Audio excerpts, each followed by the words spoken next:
7장 31절부터 35절까지의 말씀 다 같이 한 목소리로 읽겠습니다. 또 이르시되 이 세대의 사람을 무엇으로 비유할까? 무엇과 같은가? 비유하건대 아이들이 장터에 앉아 서로 불러 이르되 우리가 너희를 향하여 피리를 불어도 너희가 춤추지 않고 우리가 곡하여도 너희가 울지 아니하였다 함과 같도다. 세례 요한이 와서 떡도 먹지 아니하며 포도주도 마시지 아니하매 너희 말이 귀신이 들렸다 하더니 인자는 와서 먹고 마시매 너희 말이 보라 먹기를 탐하고 포도주를 즐기는 사람이요 세리와 죄인의 친구로다 하니 지혜는 자기의 모든 자녀로 인하여 옳다함을 얻느니라. 아멘. 믿는 척하지 않는 믿음이라고 하는 제목으로 함께 말씀을 나눕니다. 산에 갔던 이야기를 잠깐 드렸었습니다. 산에 올라가 보니까 골짜기를 올라가면서 계곡물 소리도 듣고 단풍도 보고 나무도 올려다 보니까 그것도 마시고 멋이기도 하였지만 정말 좋은 것은 산 위에 올라가서 바라보는 풍경이었습니다. 아하, 산이 하나만 있는 것이 아니구나. 산이 연결이 되어져 있구나. 저기서부터 쭉 산이 이어져 와가지고 이렇게 흘러서 이렇게 흘러가는구나. 저 멀리 대청봉이 보이고 설악산이 보이는데 그 산이 공룡능선을 해서 쭉 이어져가지고 이렇게 흘러와가지고 나이가 있는 산까지도 오는구나. 그리고 이 산이 여기만 머무는 것이 아니라 저렇게 해서 선자령을 해가지고 저 산으로해서 흘러 내려가는구나 라고 하는 그 흐름이 보이는 거예요. 그래서 산에 가니까 단순히 골짜기를 타고 올라가는 것이 산에 가는 목적이 아니라 그 산 위에서 조망하면서 바라보고 있는 그 풍경과 그 모습을 통해서 얻는 기쁨과 깨달음이 크다라고 하는 것을 이렇게 알게 되었습니다. 오늘 성경도 그런 마음 가운데 함께 나누기 원합니다. 무슨 말씀인가 하니 성경 전체의 한 부분의 의미와 말씀도 우리에게 깨달음이 되어지고 맛이 있을 수 있겠지만 그러나 그 전체적인 것을 쭉 산 능선과 산 전체를 관망하면서 얻는 기쁨과 깨달음이 있는 것과 같이 성경도 그렇게 볼 때에 또한 유익이 되어지는 기쁨도 있다라고 하는 것을 제가 또한 생각해 보게 되었습니다. 그래서 오늘은 누가복음 7장에 있는 말씀 전체를 쭉 살피면서 오늘 저와 여러분이 읽었던 이 본문의 의미를 다시 한번 더 짚어보는 그런 시간으로 함께 말씀을 나누고자 합니다. 6장의 내용을 관망합니다. 자, 우리 산을 보기 위해서는 옆산을 쭉 봐야 되겠죠. 6장에서 우리가 살펴보았을 때 12명의 사도를 부르신 것을 우리가 살펴보았습니다. 그리고 그들에게 여러 가지 말씀으로 가르쳐 주셨는데 주님으로 인해서 심령이 가난하고 그리고 줄이고 우는 사람이 있다면 그 사람은 복되도다 라고 하는 말씀을 주셨습니다. 왜냐하면은 주님을 위해서 당하는 고난과 박해는 복이 되어진다라고 하신 까닭은 무엇인가 하니 그것이 참된 선지자, 참된 제자의 증거가 되어지기 때문이고 장차 하나님 나라에서 큰 상을 받게 되어지는 이유가 되어지기 때문에 그러하다라는 말씀을 주었습니다. 그러나 상대적으로 예수님을 진심으로 믿지도 따르지도 못하면서 세상 가운데서 부유함과 배부름과 웃고 즐기는 삶을 추구하는 제자와 사람이 있다면은 당장에는 그것이 세상과 합하면서 세상의 유익을 얻고 인정을 받고 존중을 받는 모습일 줄은 몰라도 그 결국은 화가 되어질 것이다 라고 말씀을 해주셨어요. 왜냐하면은 그것이 거짓 선지자와 거짓 제자들의 모습이기 때문이다 라고 말씀하시면서 경고하시면서 명심해라 제자들아 라고 주님께서 이야기하셨습니다. 그리고 이어서 하신 이야기가 그렇다고 해서 너희가 세상을 미워해서는 안 된다 라고 이야기하셨어요. 무슨 말인가 하니 이 세상을 향한 주님의 마음은 그들을 사랑하며 그들을 구원에 이끄는 것이 주님의 마음이기 때문에 예수님의 제자들은 세상을 원수처럼 여기고 미워하는 것이 아니라 할지라도 비록 원수와 같다 할지라도 그들을 사랑하는 모습을 가져야 한다라고 말씀을 해 주셨습니다. 세상이 예수 믿는 사람을 제자들을 원망하고 시비하고 저주한다 할지라도 오히려 제자들은 세상을 복을 주고 그들과 함께 하고자 하는 그러한 마음과 자세를 가지고 그들을 잘 섬겨야 한다. 우리가 누군가에게 섬김을 받고 싶고 대접을 받고 싶은 그 마음 그대로 다른 사람들을 대접하고 섬겨주는 그러한 삶의 모습이 믿음을 가지고 있는 제자들에게는 있어야 한다. 그것이 주님의 마음이다 라고 말씀도 하셨어요. 그래서 주님이 사랑하시는 그 세상을 바르게 이끌기 위해서 그들에게 생명을 나눠주고 구원하기 위해서는 너희가 바른 인도자, 참된 가르침을 전하는 자가 되어져야 하기 때문에 그 사람은 분명히 세상에 부족하고 연약하다 할지라도 세상에 있는 사람들의 눈에 있는 들보만 티끌만 바라보고 정작 자기 안에 가득한 그 들보는 바라보지 못하는 어리석은 자가 되어서는 안 된다라고 이야기합니다. 우리가 가지고 있는 연약함, 내 안에 있는 그 큰 잘못들을 먼저 생각하고 그리고 세상의 연약함을 바라보는 눈을 가지고 있어야 한다라고 이야기하셨습니다. 그리고 예수님의 참된 제자는 세상에 있는 불신자들에게 모범이 되어지는 바른 삶의 행동의 본을 보여줄 수가 있어야 한다라고 이야기합니다. 그런데 그것은 다른 것이 아니라 뭔가 내가 착한 일을 많이 하고 선행을 많이 하는 것이 아니라 하나님의 마음과 뜻이 무엇인가를 아는 것이 선행이고 그것을 알므로 말미암아 그 뜻에 순종하는 삶의 모습을 보여주어야 한다는 것이에요. 세상은 아이고 하나님 압니다. 하나님 믿습니다. 아이고 나도 옛날에 교회 다녔는데요. 이렇게 이야기하는 사람들이 많은데 정작은 하나님 안다고 하면서 하나님이 뭐라고 말씀하셨는가? 하나님의 마음과 뜻이 무엇인가를 생각하지 않고 자기 생각과 자기 마음대로 하나님의 뜻을 재단하고 그게 맞춰서 살아가는 사람들이 세상 사람들인데 참된 제자는 정말 참된 믿음인지 거짓된 믿음인지를 그 믿음의 열매를 통하여서 보여줄 수 있는 사람이 되어야 한다라고 말씀을 해 주셨습니다. 그리고 6장 마지막에는 그래서 우리는 마치 믿음은 집을 짓는 것과 같았는데 하나님 말씀을 잘 듣고 깨달아서 하나님이 말씀하신 그 말씀대로 행하고 따르는 믿음은 든든한 반석 위에서 든든하게 세워져 있는 집과 같아가지고 나중에 태풍이 불고 지진이 나도 무너지지 않을 것인데 정말 하나님의 말씀이 무엇인가 하나님이 뜻하신 것이 무엇인가를 깊이 생각하지 않고 그저 그냥 자기 생각대로 믿고 자기 생각대로 따르고 자기 계획대로 행하고자 하는 그러한 자들 참된 믿음의 열매가 없는 자들은 그것이 집을 지었는데 모래 위에 지은 집과 같아가지고 나중에 지진이 나거나 태풍이나 바람이 불면은 겉으로는 화려하고 멋져 보여도 한순간 와르르 무너지는 집이 될 수밖에 없다라고 하는 말씀을 6장에서 쭉 주시는 것이요. 그 제자들에게. 그리고 오늘 7장의 말씀에 이어지고 있습니다. 제자들과 많은 사람들에게 그렇게 설교하시고 난 다음에 예수님은 갈릴리 가브나움으로 오셨습니다.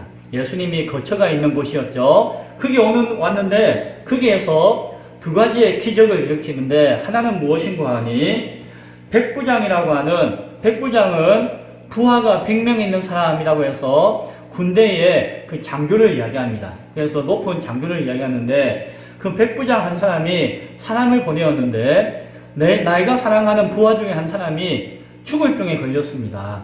그런데 나는 예수님을 알고 예수님이 이 부하의 병을 낫게 할 줄 믿기 때문에 이 부하의 병을 낫게 해주시면 참 고맙겠습니다 라고 이 사람을 통해서 전달해 온 것이에요.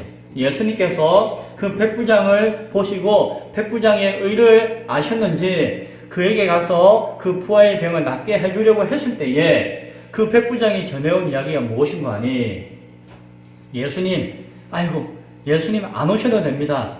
예수님의 말씀만 하셔도 예수님이 하시는 말씀은 다 진실하고 능력이 있는 것을 내가 믿기 때문에 말씀만 하십시오 라고 이야기하는 것이에요.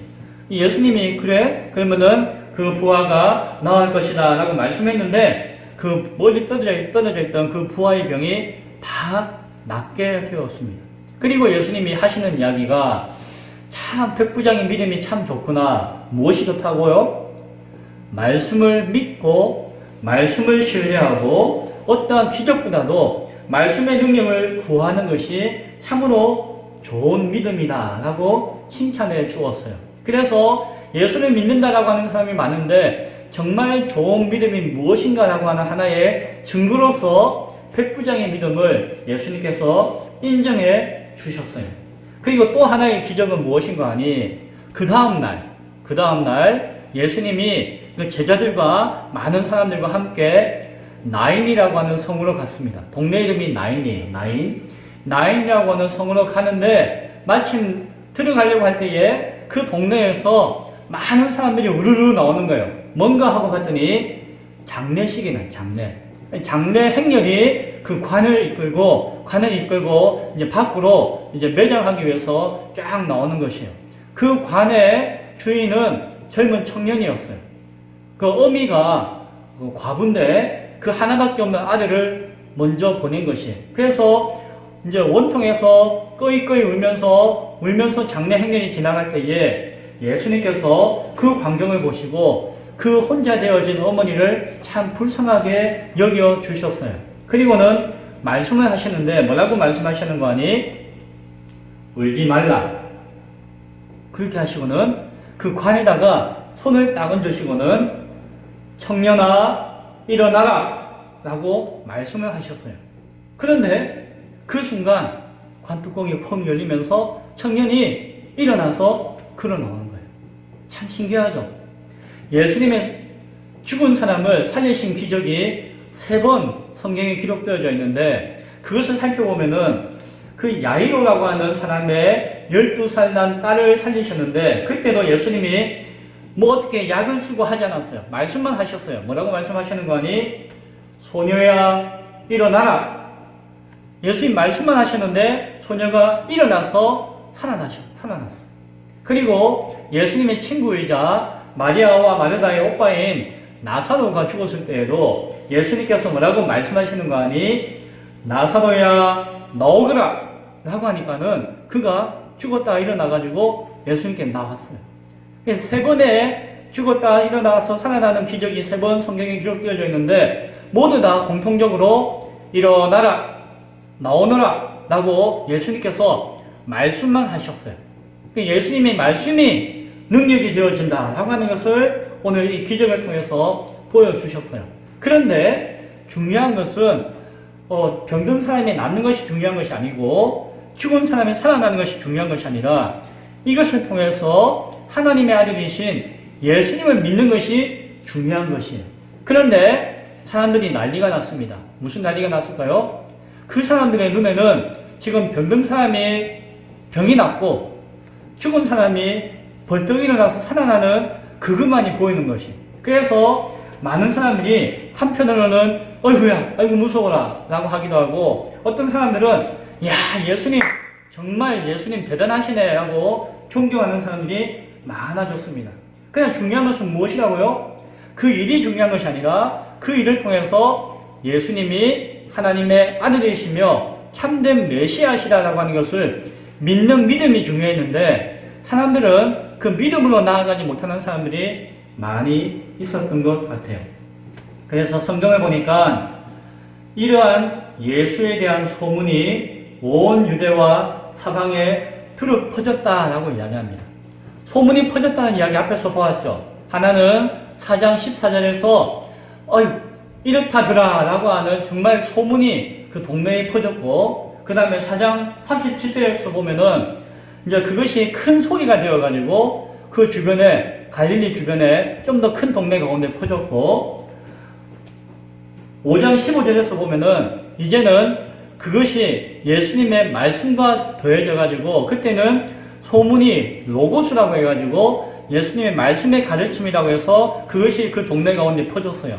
그런데 이제는 7장 17절에 보니까는 이제 로고스 같은 말씀이라는 뜻인데 이제 이 소문은 이제 그냥 그랬다더라 뭐 이랬다더라 하는 것이 아니라 완전한 하나님의 말씀의 증거가 되었고 그것이 이제는 한 동네에 퍼진 것이 아니라 어디까지 퍼졌다고요?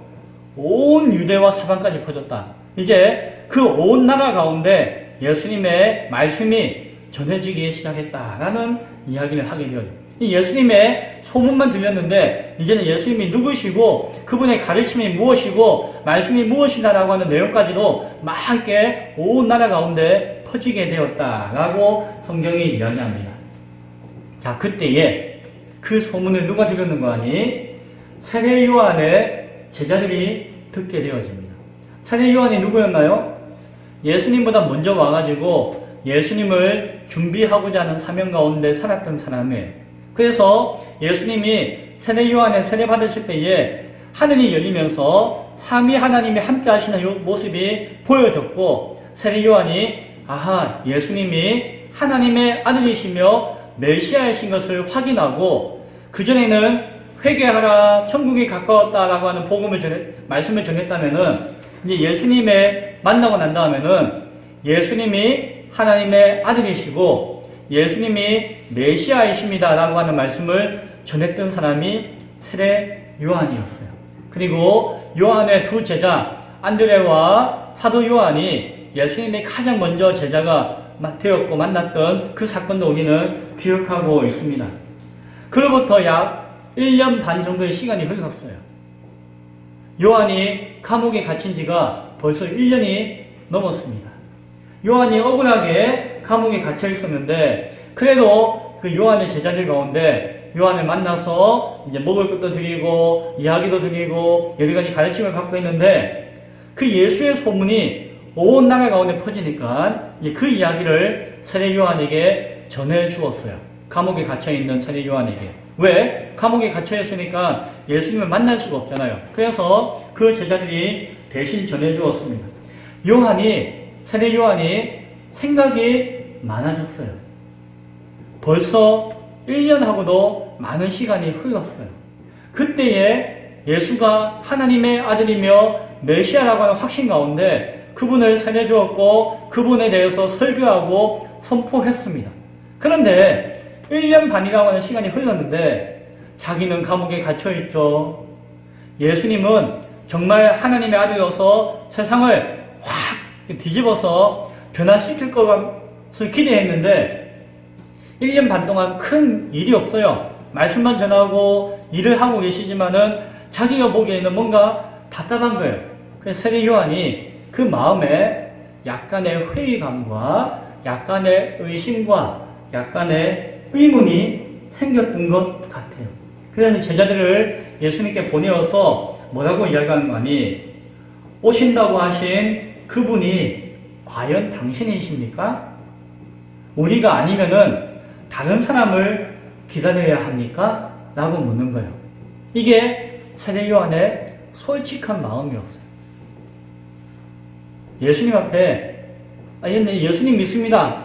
나 끝까지 잘 믿습니다. 라는 것이 아니라 뭔가 의심이 되니까 뭔가 궁금하니까 뭔가 의문이 드니까 세례 요한은 정직하게 솔직하게 예수님께 물어보았습니다. 이게 참 중요한 것 같아요. 세례 요한이라고 해서 당대의 훌륭한 선생이라고 해서 모든 것을 다 아는 것이 아니라 자기도 잘 모르겠다는 것이 그리고 자기가 모르는 것을 있는 그대로 솔직하게 제자들에게도 밝혀주고 제자들에게 한번 물어보아라고 요청하게 돼요. 왜? 자기는 못 가니까. 의문과 그것을 확인하고 싶은 마음은 정당한 것입니다. 그것은 좋은 것입니다. 하나님이 기뻐하는 것입니다. 어떤 사람은 무조건 믿고 덮어놓고 믿고 안 믿어져도 믿고 이것이 좋은 믿음이라고 생각하는데 그렇지 않아요. 그렇지 않아요. 모르면 모른다고 이야기해야 되고 안 믿어지면 안 믿어진다고 이야기하고 이것이 의심이 되는데요 라고 생각되면은 의심 든다라고 솔직하게 이야기하는 것이 좋은 믿음이에요. 믿는 척 하는 것이 좋은 믿음이 아니라 믿어지지 않으면은 믿기 위해서 매어 달리고 찾아가는 것이 좋은 믿음이다라고 하는 것입니다. 그것이 진실이기 때문에, 그것이 진심이기 때문에 예수님께서는 그러한 물음의 요청을 받으시고, 당신은 요한이라고 하는 사람 내게 살려주고 내가 이렇게 성령이 임하는 것을 받고 뭐 설교도 이렇게 오랫동안 했고 했는데 그걸 몰라서 묻느냐? 라고 예수님은 이야기하지 않으셨어요. 예수님은 친절하게 말씀해 주셨어요. 내가 질병을 고치고 내가 죽은 사람을 살렸다. 이것은 성경에 기록되어진 내용을, 메시아의 내용을 내가 다 이룬 것이다 라고 이야기하셨어요. 그러나 그것은 사람들의 시각과 판단 가운데 인정받는 것인지 모르겠지만, 그러나 중요한 것이 무엇인가 하니 나는 가난한 자에게 복음이 전파되도록 하였다 라고 예수님께서 말씀해 주셨어요. 여기서 가난한 것은 마음이 가난한 것이죠. 마음이 가난해가지고 하나님의 은혜가 아니면은, 내가 하나님이 아니면은 살 수가 없습니다. 하나님이 나와 함께 하셔야만 됩니다 라고 하는 그 가난한 심령을 가진 사람들을 예수님께서 만나시고 찾으셔가지고 그들에게 생명의 복음을 전하셔서 그 영혼을 구원하는 사명을 내가 감당하였다라고 이야기하는 것입니다. 바로 그것이 하나님의 뜻이며 내가 그 하나님의 뜻을 감당하고 있다라고 이야기합니다. 기적을 일으키고 폭풍을 일으키고 전쟁을 일으키고 나라를 확 바꾸어가지고 뭔가 사람들 눈에 보기에 사람들이 칭찬하고 인정받는 일을 하는 것이 중요한 것이 아니라 하나님의 생명의 복음을 전함으로 말미암아 하나님을 찾고 구하는 그 가난한 심령을 가지고 나아가는 자들을 구원하는 것이야말로 하나님 아버지의 뜻이며 내가 그 사명을 감당하고 있는 것이다 라고 예수님은 자신의 모습에 대해서 하나하나 설명해 주셨습니다. 예수님이 하신 이야기는 무엇입니까? 세상에 자기의 생각과 자기의 기대와 자기의 생각과 자기의 주장으로서 예수님을 믿겠다라고 하는 사람들은 많이 있지만 그런 사람들은 다 넘어지게 될 것이다. 실족하게 되어질 것이다. 오로지 하나님의 뜻이 무엇이며 하나님의 일하심을 바라보는 사람만이 넘어지지 않고 실족하지 않게 될 것이고 그런 신앙과 그런 믿음이 진정한 복이 있을 것이다 라고 예수님께서는 말씀해 주시는 것이에요. 그것이 7장 23절에 나와 있죠. 누구든지 나로 말미암아 실족하지 아니하는 자는 복이 있도다. 그 말씀이 거기에서 이어지는 말씀이죠. 예수님은 요한을 칭찬하셨습니다. 예수님 이상한데요? 이거 아닙니까? 막 의문을 제시하고 물어봐하지만 예수님은 칭찬하셨어요. 그리고 요한에 대해서 뭐라고 이야기하시는 거 아니? 여자가 낳은 자 중에서 요한보다 큰 자가 없도다 라고 이야기해요. 세상에 수많은 사람이 있지만은 이 세상에는 수많은 사람들보다도 요한이 최고의 믿음을 가지고 있는 최고의 큰 사람이다 라고 인정해 주었어요. 금방 막 의심도 들고 막 궁금하기도 하고 확신도 없었는데 이런 칭찬을 하시는 거예요. 무엇입니까? 그 마음이 진실했기 때문에, 그 마음이 정직했기 때문에, 그 마음이 하나님의 말씀을 들으면은 바뀔 것을 확신 가운데서 바로 쓰게 될 것을 아셨기 때문에 이렇게 칭찬하십니다. 그런데 이어서 또 이런 이야기를 하세요. 그러나 하나님의 나라에서는 극히 작은 자라도 그보다 크도다 라는 이야기도 하셨어요. 무슨 말씀입니까? 이것은 요한이 금방 크다고 했다가 다시 작다고 하는 의미가 아니라 요한이 세상에서는 제일 큰 사람이지만 장차 하나님 나라에 들어가는 그 백성들에게 있어서는 그 중에서 작은 사람 한 사람이라 할지라도 하나님 나라의 백성 한 사람은 이 땅에 있는 사람들보다도 가장 크고 귀하다라고 하는 이야기. 요한이 이 땅에서 제일 큰 사람이지만 하나님 나라에 들어가는 사람은 이 땅에서 제일 큰 요한보다도 더 크고 더 귀한 사람이 될 것이다 라는 말씀을 하고 계시는 것이요. 무엇입니까? 우리의 생각과 우리의 판단과 우리의 믿음의 기준이 어디에 있으면 안 된다? 이 땅과 세상에 있으면 안 된다는 것이에요. 이 땅에서 아무리 인정을 받고 이 땅에서 아무리 칭찬을 받고 이 땅에서 아무리 높은 사람이다라고 한다 할지라도 하나님 나라가 그보다 더 귀한 것이고 그 나라에서 가장 작은 사람이 이 땅에서 가장 큰 사람보다도 훨씬 더 높고 귀한 사람이다 라고 하는 것이죠. 그래서 우리의 믿음의 중심은 이 땅에 있는 것이 아니라 바로 하나님의 나라 가운데 있다라고 하는 것을 예수님께서는 말씀해 주고 있는 것입니다. 이렇게 이야기하니까 이제 세상에 있는 사람들이 쫙 갈라집니다. 무엇입니까? 예수님의 이런 가르침을 듣고 하나님의 나라와 하나님의 뜻을 밝혀 받아들이는 사람이 쫙 생겨났고, 한편으로는 내가 믿는 하나님, 내가 아는 하나님, 내가 생각하는 하나님과 다르네? 라고 생각하면서 하나님을 거절하는 사람으로서 쫙 갈라지게 되었다라고 성경은 이야기하고 있는 것을 보게 되어집니다. 그리고는 예수님께서 이 세대에 대해서 오늘 읽었던 말씀, 이 세대의 사람을 내가 무엇으로 비유할까? 무엇과 같은가? 라고 말씀을 해주시기 시작합니다. 그것이 오늘 저와 여러분이 읽었던 말씀이며 그 7장 전체를 통해서 이야기하고자 하는 핵심되어지는 비유의 말씀이에요. 뭐라고 이야기합니까? 예수님께서 이야기를 하세요.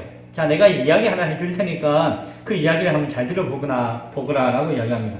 무슨 이야기인가 하니 장터에서 노는 아이들입니다. 여기 우리 5일장 열리잖아요. 3일, 8일 진부 장터 열리잖아요. 옛날에는 장이 열리면은 동네 애들 다 몰려와가지고 막 장날 놀고 했다고 해요. 예수님 당시에도 장터에 수많은 아이들이 모여가지고 함께 놀고 했던 것 같아요. 그런데 그때에 장터에서 아이들이 여러 가지 놀이를 했는데 하나는 결혼식 놀이를 했어요. 결혼식 놀이. 결혼식 놀이는 무엇일까 하니 이제 결혼을 하면은 딴딴따따 뭐 이런 것도 하잖아요. 그러니까는 결혼식 놀이에서는 누군가가 피리를 막 불러요. 삐리리 삐리리 막 피리를 불면은 나머지 아이들은 어떻게 해야 됩니까? 덩실덩실 춤을 춰야 돼요. 그게 놀이에요, 놀이. 그래서 우리 간단하게 이야기하지만 그게 놀이 규칙인데 삐리리 삐리리 하고 노래하는 피리 부는 그런 놀이를 하면은 다른 애들은 덩실덩실 춤을 추면서 같이 결혼식 잔치하는 놀이를 벌이는 것이 그때 아이들이 노는 놀이였어요. 또 하나의 놀이가 있는데 그것은 장례식 놀이에요. 장례식 놀이. 뭔가 하니 아이고 하면은 옆에 있는 애들은 응 하고 오는 거예요. 에고 하면은 응 하는 것이 그 아이들이 노는 놀이였어요.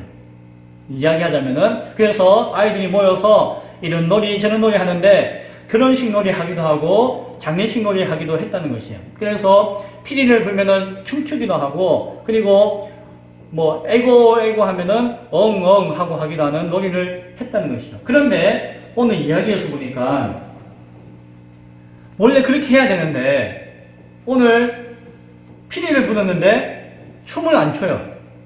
멀뚱멀뚱하게 모른 체 하는 거예요. 그리고 에고 곡을 했는데 엉 하고 울지를 않아요. 그냥 멀뚱멀뚱하고 모른 척하고 있는 것이. 함께 반응하면서 어울려서 노는 것이 놀이인데 그 아이들은 그냥 뜨뜻미지근하게 그냥 애들 오줌처럼 이것도 뭐 찬 것도 아니고 더운 것도 아니고 애매한 그런 반응 가운데 있었다는 것이. 무엇입니까? 같이 놀기 싫다는 거예요. 같이 놀자 했는데 나는 너랑 놀기 싫어 라고 하는 아이들이 있었다는 것이. 그런데 이런 이야기를 예수님이 하시면서 하는 이야기가 뭔가 하니 자, 세례 요한이 너희에게 왔지. 세례 요한은 뭡니까? 하나님 나라가 임하였다. 어떻게 해야 됩니까? 이 땅에 있는 죄인들은 이제 죄를 고백해야 돼요. 회개해야 돼요. 아이고 하나님 잘못했습니다. 나를 용서해 주세요 하고 곡을 하고 엉엉 울어야 된다. 그 죄를 회개하지 않으면은 하나님 나라에 들어가지 못하니까 얼른 자신의 잘못을 회개해야 된다라고 하는 메시지를 요한은 전했습니다. 그런데 이제 회개하지 않으면 죽고 멸망당하고 영원한 지옥에 가게 되는 그 끔찍한 상황이 이제 우리에게 벌어진다는 것이에요. 장례식과 같은 일이 나타났다는 것이에요. 그럼 어떻게 됩니까? 이제 먹지도 않는다는 요한은, 세례 요한은 그래서 이제는 먹지도 않고 마시지도 않고 그냥 저 광야에서 금식하면서 굶어가면서 기도하고 하나님 나라를 막 준비하고 하는 모습을 보이면서 하나님 나라를 준비했다는 것입니다. 그럴 때 사람들의 반응은 무엇이라고요? 귀신 들렸네, 귀신. 요한 저 귀신 들렸네. 사람이 어떻게 안 먹고 사냐? 근데 저 쩔쩔 굶으면서 광야에서 저렇게 막 다니는 거, 저 사람 귀신 들린 사람이다. 이렇게 이야기했다는 것입니다.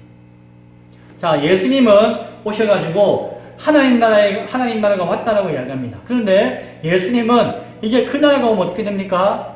죄인들은 예수를 믿으면은 죄가 용서함 받고 이제 이 땅에 죽어서 멸망당한 사람들이 하나님 나라에 들어가면은 이제 천국의 잔치가 벌어지는 것입니다. 천국에서는 한 영혼이라도 구원받아가지고 하나님 나라에 착 들어오면은 잔치가 막 벌어지는 것입니다. 그러니까 천국의 잔치가 예수님이 오심으로 말미암아 이제 이 땅 가운데 나타나게 되어질 것이다 라고 하는 것을 예수님은 말씀하시기를 원하셨어요. 그래서 제자들과 함께 죄인들, 세리들, 정말 손가락질 받는 사람들 다 와가지고 함께 먹고 함께 마시면서 마치 천국의 잔치가 이 땅에도 벌어질 수 있는 것처럼 예수 믿으면 우리는 잔치 가운데 가는 것이야 라고 하는 것을 몸으로서 보여주었어요. 그런데 세례 요한이 안 먹고 안 마시니까는 귀신 들렸다고 하는 사람들이 예수님이 와가지고 하나님 나라 여기 왔습니다. 우리 함께 먹고 함께 마십시다 라고 하니까 뭐라고 이야기합니까? 뭐라고 이야기했죠? 성경에 보니까 너희 말이 보라 먹기를 탐하고 포도주를 즐기는 사람이요 세리와 죄인의 친구로다 라고 이야기합니다. 뭡니까? 이렇게 이야기하니까 별말 아닌 것 같지만 아유 당신 욕심쟁이네요. 먹는 거 되게 좋아하네요. 그렇게 막 날마다 먹기만 하네요 라고 하면서 핀잔을 주면서 당신은 포도주를 즐기는 사람이다 라고 이야기해요. 근데 이 말이 무슨 뜻인 거 아니? 그 당시에 그 말은 당신은 술 취한 사람입니다 라고 하는 것은 자식이 부모가 방탕한 자식을 두고 아이고 포도주를 즐기는 놈아 라고 이야기했대요. 그때는. 그래서 너는 포도주 즐기는 사람이야 라고 이야기하는 것은 에이 방탕한 녀석아 라고 하는 욕이에요. 그리고 당신은 죄인들의 친구입니다 라고 이야기하는 것은 죄인하고 친구입니까? 라고 하는 것이 아니라 그 당시에는 무슨 말씀인 거 아니? 인간 말종 아이고 저 구제불능 이런 뜻이 담겨져 있을 때요. 예수님 보고 뭐라고 합니까? 아이고 저 방탕한 사람 아이고 저 인간 말종 이렇게 이야기하는 거예요. 예수님이 먹고 죄인들과 함께 마셨다고 해가지고 한마디로 욕하는 것이죠. 그 세대의 사람들, 하나님을 알지 못하는 사람들, 예수님의 뜻을 거역하고자 하는 사람들의 모습이 이와 같다라고 합니다. 막 피리를 불어도 춤추지 않고 막 애고애고해도 울지 않고 그냥 모른 척하고 난 놀기 싫어 관심 없어 라고 하는 사람과 똑같이 요한이 그렇게 금식하고 해도 귀신 들렸다고 욕하고 예수님은 오히려 먹었는데도 마셨는데도 아이고 저 욕심쟁이 아이고 저 방탕한 사람하고 욕하고 이런 시대가 그 시대의 사람들이었고 그것이 오는 세대 모든 세대에 믿음이 없는 예수님을 거역하는 사람들의 모습이다 라고 합니다. 뭡니까? 예수님하고 같이 하고 싶지 않다는 것입니다. 하나님의 뜻과 함께 부합하고 싶지 않다라고 이야기하는 것입니다. 오늘날 이 세상과 똑같습니다. 세상도 하나님 알지 못하고 예수 안 믿는 사람은 똑같습니다. 교회를 욕할 수밖에 없습니다. 교회가 잘하면 잘한다고 욕하고 못하면 못한다고 욕합니다. 코로나 때 한번 보세요. 교회가 코로나 감염 예방을 잘하기 위해서 어떤 교회 예배를 막 안 드려요. 안 드리기도 합니다. 그러면은 교회가 예배도 안 드리네. 아이고 초심을 잃어버렸네. 뭐 교회가 타락했네 라고 손가락질하고 욕하는 세상 사람들이 많았어요. 코로나 감염 예방을 하면서 잘 하면서 예배를 드려요. 그러면 또 뭐라고 합니까? 아이고 이 전염병에 옮기면 어떡하려고 저 모여서 예배를 다 드리고 있나? 아이고 저 교회 참 이기적이네 라고 욕을 해. 이래도 욕을 하고 저래도 욕을 합니다. 잘해도 욕을 하고 못해도 욕을 합니다. 그것은 무엇입니까? 하나님을 믿고 싶지 않다는 것이, 예수님을 알고 싶지 않다는 것이. 35절에서 지혜는 자기의 모든 자녀로 인하여 옳다함을 얻느니라 라는 말씀을 주십니다. 자, 이 말씀이 뭔가 하니, 정말 참된 지혜, 참된 믿음의 진리는 무엇인가 하니, 그런 세상 사람들에게 이래도 욕하고 저래도 욕하고 하는 사람들에게 잘 보이려고, 그들의 인정을 받으려고, 그들에게 뭔가 내가 잘하면 그 사람들이 막 교회 와가지고 뭔가 잘해줄 것 같아가지고 그렇게 하는 것이 참된 진리와 참된 지혜는 아니다라고 하는 것이에요. 참된 지혜는 무엇인가 하니, 하나님의 자녀들이 있다는 것이에요. 하나님이 선택하시고 예비하신 믿음의 사람들이 있다는 것이에요. 그 사람들을 하나님께서 구원하기를 원하시는데, 그 사람이 세상에 수천 명, 수만 명이 있고 그 사람은 한 명이라 할지라도 참된 사람 한 사람을 위해서 마음을 내어놓고 그 믿음의 자녀가 참 옳습니다 라고 인정하는 칭찬을 받고자 해야 한다는 것이에요.